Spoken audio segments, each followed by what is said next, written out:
When we moved in 5 years ago, we just had a deck and just some grass. And there was a pond behind our garage, which wasn't full with water, but the structure was there. When we first moved in, it was just kind of a mess. So it was all grass. It wasn't really taken care of very well. It was a rental before we moved in. There was a pond in the back here that was just kind of knee-deep mud. So we pulled that out. Most of the grass was under quite a bit of shade, so it didn't really grow very well. So we took the grass out and just put down mulch just to have something here and not have to deal with the grass anymore.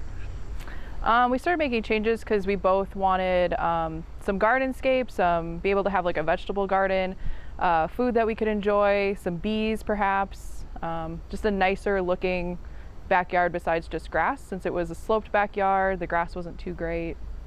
It's been a little bit every year, so like we built the garden with just one step the first time. It was 2 slopes, we built in a second step, progressed to getting bees, and then eventually put in like a mulch scape since the grass just really wasn't continuing to grow at all, and it was mostly weeds at that point.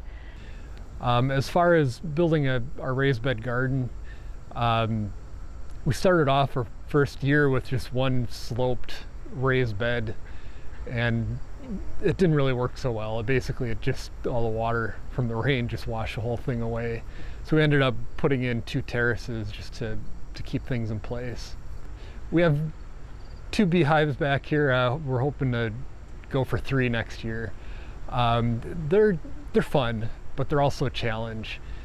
Being in Lincoln, there's quite a few backyard beehives, and that can be a problem. So the issue comes up that not all of them are perfectly taken care of, and there's quite a bit of problem in Lincoln with mites being transferred from one hive to the other.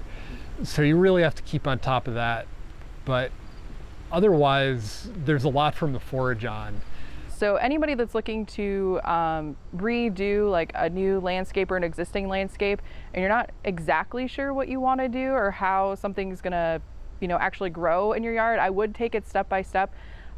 Just because, like with our raised bed, we thought maybe just one step would be okay if we built the more sloped end up a little bit higher, and it wasn't.